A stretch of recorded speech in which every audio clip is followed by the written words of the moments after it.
Hello again, and welcome to Living the Tao. Hi, I'm Taoist Master Mikel Steenrod. And I'm Morgan. Thank you for joining us on this walk. Today, we're going to be talking about the power of acceptance.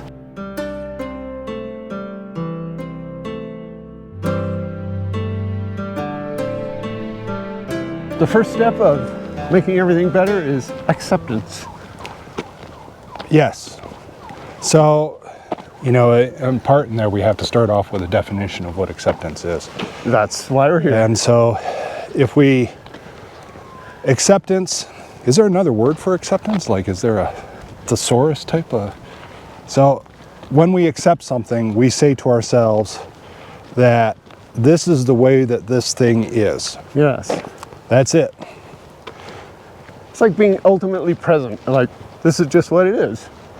Now, the places where people get hung up are, well, if I accept this thing as it is, will it always be this way? Right. And the answer to that is no. Acceptance is not a prediction of the future. Acceptance is a response to the thing that exists as it is right then. And we can choose a couple of responses when we encounter that. And that is, we can sit back and say, well, this thing isn't as it is, right? But it's right before you. Yeah. However, and that may seem, as I say it, to be somewhat ludicrous. Yeah, a little absurd. It's like I could sit there and go, well, this water bottle isn't a water bottle, it's a watermelon. Yeah, watermelon, okay. Okay. And if I say that, then of course, it casts it in a ridiculous type of glaze. So, however, people do that. They do it all the time. Yeah. And so what we have to do is, for acceptance, is essentially go, the water bottle is the water bottle. It's a water bottle. Yeah. Well, does that mean I will now always carry a water bottle with me, and I will always carry this one with me? The answer to that is no. It implies nothing else other than this state at this particular time. Just right now. It's also not sort of an admission or that one thing is better than another, or that that you want a watermelon, but you're disappointed that you have a That's water correct. bottle. It's purely a statement of these basic things here. Now, it's easier to say that than to respond to it in that fashion. Or to live it. Yeah. And so, because out of a person's history comes their past events, their, in the past when they were carrying a water bottle, they had good things happen to them, or they had bad things happen to them. Associations. So when they're dealing with acceptance of the water bottle in the present moment, they're also dealing with the acceptance of this water bottle through time, through history. And that's where many of the complications come. Okay. So if a person had, let's say, good or bad experiences with that water bottle, it projects to the future as well. And so, well, let's say that in the past, you had some really good stuff come from a water bottle. You opened it up and it was filled with water diamonds. I'm just trying to come up with something here that most people will jump with. So it was full of diamonds. Okay. So whenever you hold a water bottle, that's a very exceptional situation. You evoke the image of the past. And you also evoke an image of the future, which is, well, it happened once. Oh. Why can't it happen again? So, or maybe I should just feel this way about water bottles all the time, right? So that's a poor definition, even of water bottle. Like, yes, it's a water bottle, but it's not. I don't know. I'm getting tangled up here. So, let me see. This water bottle, there's a term known as a historical object. So this water bottle has a presence in history, which means it also has a presence in the future, based upon how I've interacted with it before. Just my interaction, my individual interaction. Right. And so when we accept a thing, we are accepting the dominance in the current moment but we also must accept our thoughts about it in the future and our thoughts about it in the past, because those things also exist at that time. They're contained within our experience of the water bottle. It's part of the reality of the water bottle. Right. Well, it's part of the reality of my water bottle, if that was my experience. Okay. You see what I'm saying? Almost. So the water bottle has its own experience. And I'm not saying that the water bottle's sitting around thinking, thinking human thoughts or doing things like that. Yeah. I'm not denying it, but I'm not saying that either. What I'm saying is that I've had my experience with the water bottle. Right. And I carry that with me whenever I carry the water bottle. Okay. So acceptance becomes a more complex process because of the past and because of the future and the connection that's made to it. And we can't simply say, ignore that in order to achieve acceptance. You can do that for short periods of time. You can sit back and just say to yourself, well, you know, right now I've got a water bottle in my hands. Just a water bottle. And you just focus on those parts right there. But then at some other point, you have to deal with the fact of what the water bottle meant to you in the past and what the implication is for you in the future. There's no way around it. If you wish to achieve true acceptance, you have to achieve the acceptance of the historical object, meaning that the object, as you've interacted with it through time and through the future and your projection of it. So, I mean, if you want to go down the complicated route, that's what a person is accepting. That's why it can be difficult for an individual to sit back and go, well, I accept this current position. Okay. Because what they're really doing is that they have to accept the past and they have to accept the future. And that's where great strength lies, though, is the broader that swath of time that you're able to accept, the greater changes you can make. Why do we have to accept the future? Because you're already projecting what the future will be. I'm projecting? Well, everybody is projecting what the future will be. Do you mean I'm creating it? Or I'm just no, looking at it? you have a thought or an understanding of what the future will be I have an based upon your own history. So the difficulty with isolating a present moment is that's not actually how humans are built. The difficulty is that, so here's an interesting little side thought experiment. Okay. Let's say you wake up, you look at yourself in the mirror, and you can't remember anything that you've ever done. Oh my gosh. You're a blank slate. I'm a beetle. What part of you is still Morgan? Only the thing that I see in the mirror. That moment, right? No? And I'm going to leave that as a question. Okay. Okay. So, I mean, it doesn't mean my history has been erased. It just means I can't remember it.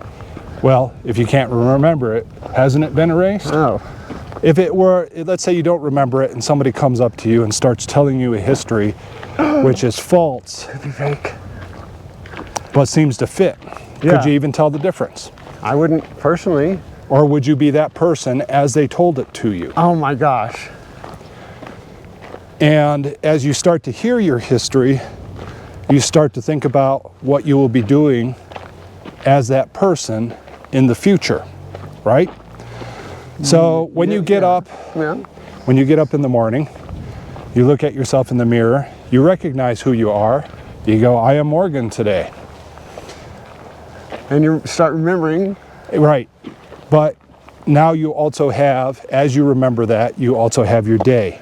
And the day that you will be living and occupying is going to fit your history. Yes.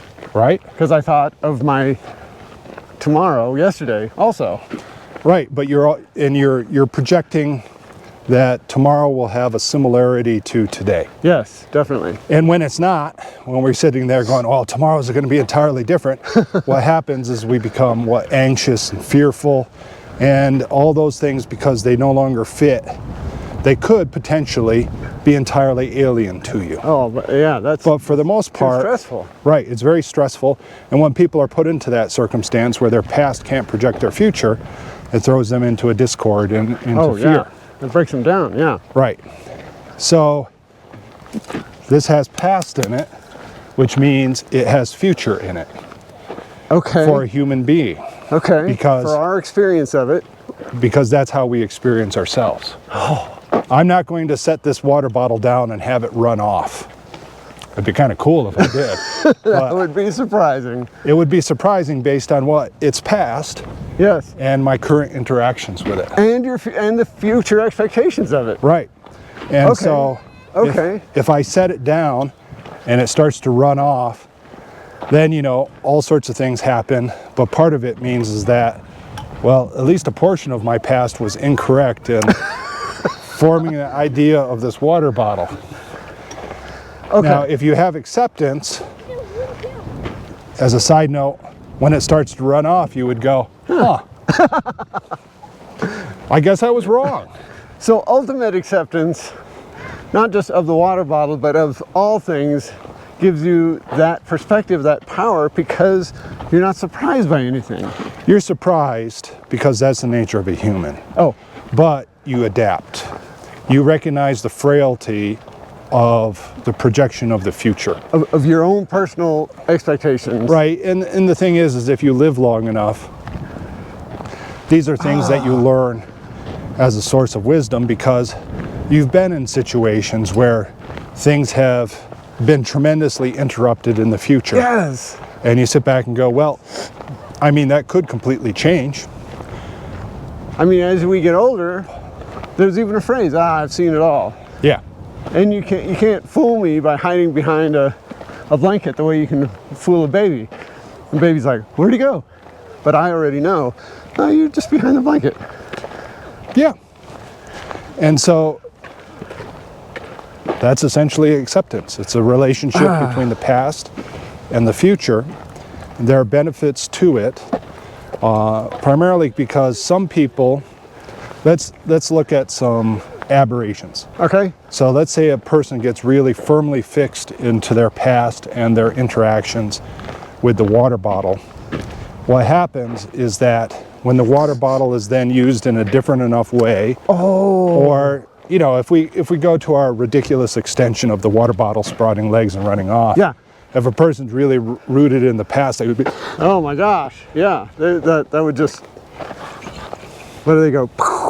Blow their mind, right? right, it's something that they as a being are incapable of addressing. And it's probably not just the water bottle. It starts to fundamentally undermine their approach to the world, their model of the world. And that's an exceptional That is an exceptional circumstance. example, So, but we have the little ones all the time where you go, whoa, well, didn't expect that to happen. But you know, as part of, let's say, the oral tradition, ridiculous extension allows Yeah. us to see the relationships. But what more I easily. guess what I'm saying is I'm pulling it back to, it doesn't have to be ridiculous to have an effect on us. Oh no, not at all. And in fact, we do it a little bit all the time. Yes.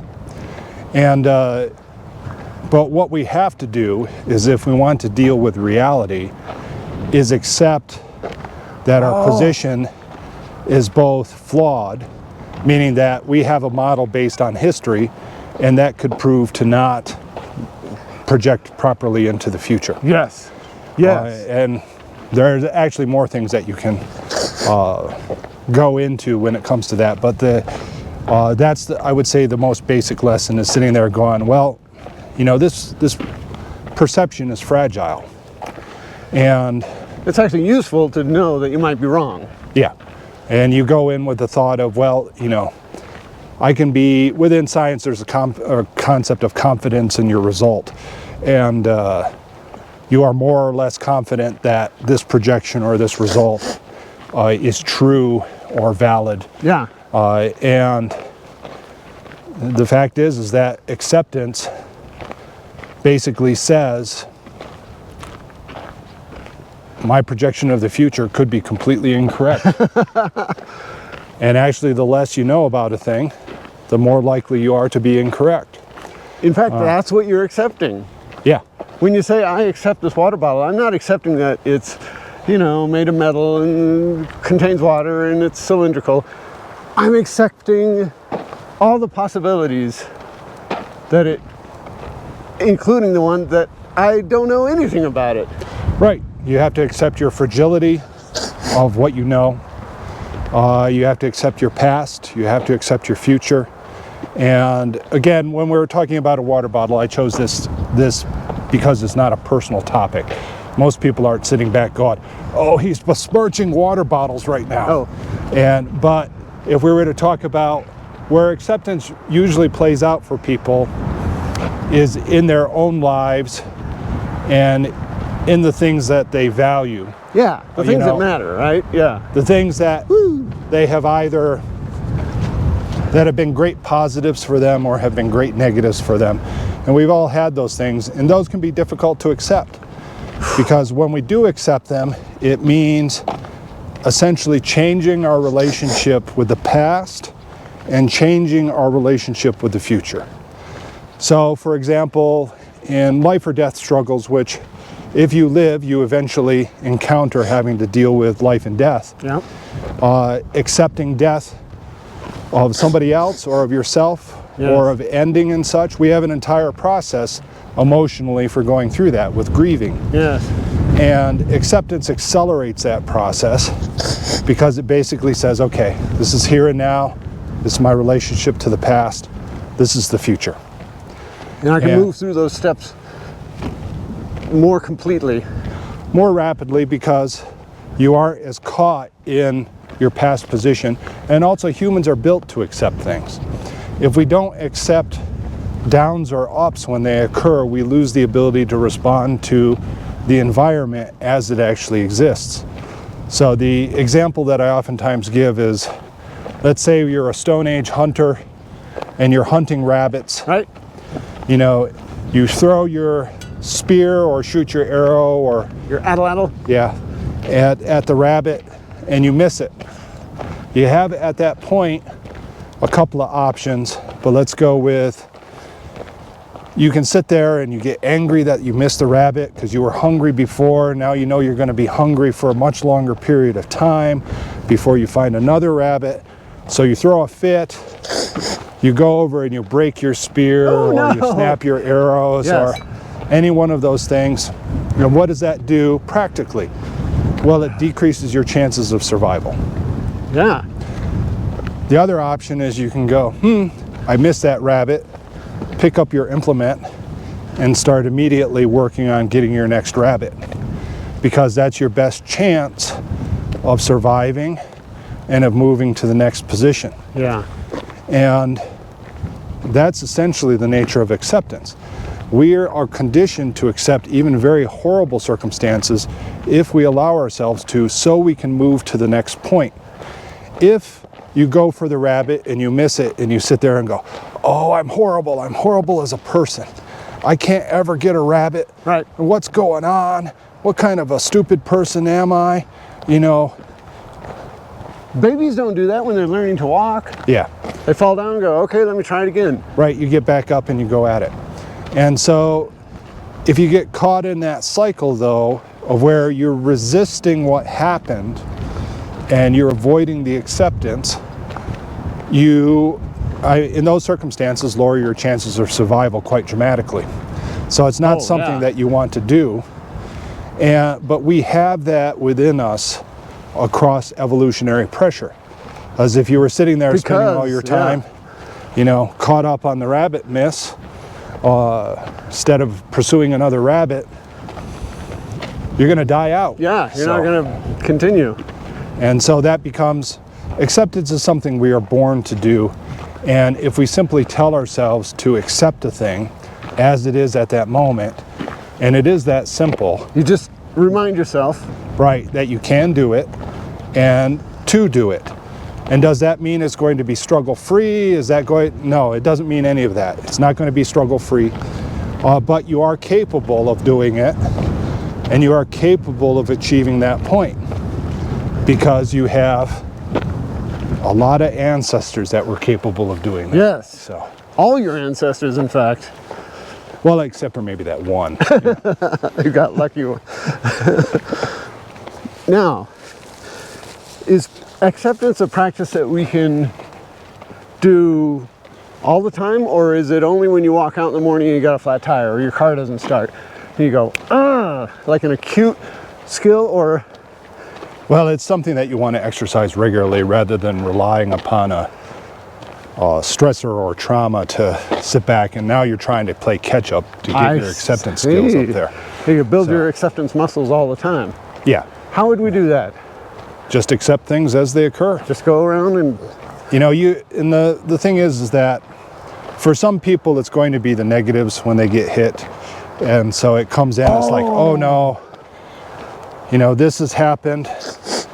What you have to do is just remind yourself to accept that circumstance as it is right there. It's not a prediction of the future, okay? It's not a reflection necessarily of your past. You mean that this is like a trend and now everything's going to be bad? Right, and people do that. Oh yeah. Then the flip side can happen. So something good can happen and a person could sit there and really they're struggling with the fact that something was, let's say, easy.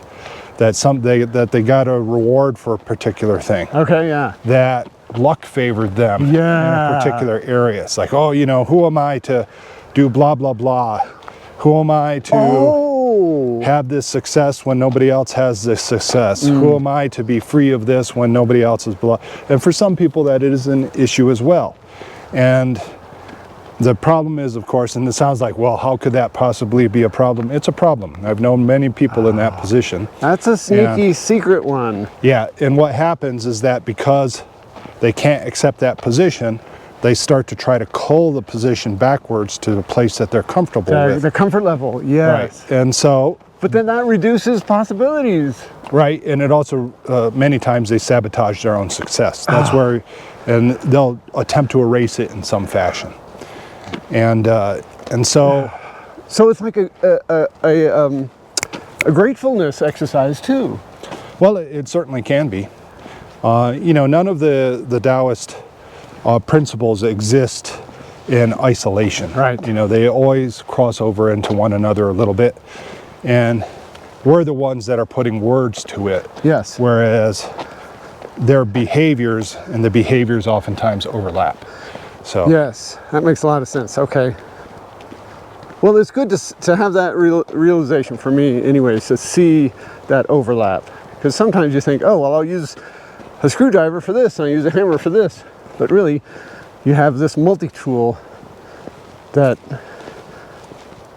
yeah, it's going to be a little of this and a little of that. So it's a toolbox. And, you know, the reason there's not this precise acceptance methodology is because it exists within each individual. All you have to do is activate it. So oh, it's already there. It's already there. We just have to use it. Right. And do you get better with it over time? Yes. Are you going to be great with it out of the gate? Maybe. If you're, yeah. So some people are. Yeah. They can really just accept their circumstances and roll with the punches. But it is a practice that dramatically improves in individual and day-to-day social living. But at the same time, it is a key for advanced spiritual practice.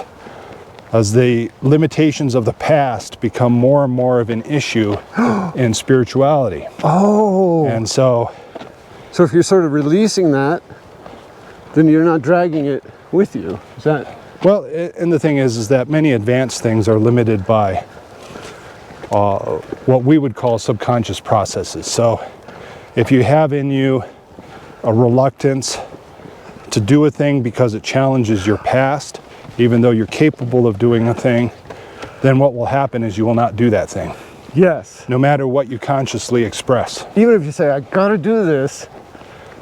You'll find, you know, if you're talking about karma or chi, the karma or chi will not respond. And because you're in charge of that too. Well, yes. And so what happens is that, you know, the order comes in, we need to move some karma and chi. Yeah. It's like, oh, the guy's only 80% committed to it. Shut it down. Yeah. And it's like, because 20% of them doesn't want to do it. Yeah, there must be something that he's saving it for. Yeah. And so when a person is split like that, most of the advanced Taoist acts are immediately out.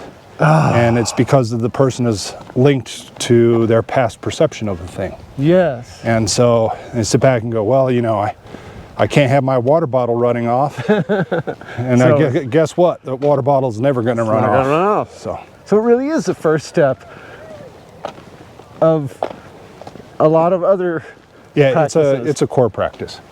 So the reality is that usually to achieve acceptance, you need to achieve some measure of calm first. Oh. But because acceptance is kind of a magnification of that. But we can start with acceptance too, right? You can, because it's within you. Oh, right. But the problem is, again, where the complication will emerge is in dealing with your past. Because that's the thing. If you just wake up and you're the blank slate Morgan, Yeah. it's not too hard to accept your water bottle running across the table. Because you don't know any better. Right. You don't have any prior history that's interrupting it. And if you aren't a blank slate Morgan, then you have to deal with your own history. Yes. And acceptance is a process of dealing with your own history, for good or for bad. And you know, we can sit back, well, do I ignore my history? Do I pretend I'm not blah, blah, blah? You don't do any of that. Okay. You allow the acceptance mechanism to work. It's not denial. Right. And, but it is an instruction to yourself, one that you have to issue and one that you have to engage. And perhaps it will be easy and perhaps it will be difficult. You just have to accept it. Ah, you got me. And the truth is, you don't know until you start. And it could be different for one thing or another, and Yeah, it all has to deal with how what your prior relationship to your history is, and how much time you've spent with it. And because again, sometimes within Eastern spirituality, we get the whole, well, you need to live in the moment. It's like, well, the problem is that humans are historical beings, and so living in the moment, that's pretty easy if you woke up and you completely forgot your past. yeah, It's not so easy if you wake up and go, oh, yeah. you know. I did something that I remember that is part of my identity, and I have to deal with it. Yeah. And that's where the true challenge occurs. And so we have to be careful of essentially pop representations of Eastern spirituality, because it always minimizes the work. And Oh, that's so true. it's like, oh, well, all you have to do is this. It's like, Yeah. well, you know, all I have to do is shoot fire out of my butt and sprout wings. That's all I have to do. The difficulty of that is probably more than expected. So, Well, okay. With that, don't do that. somebody there is saying, you know, I could probably, I can manage that. but it is a limitation. You know?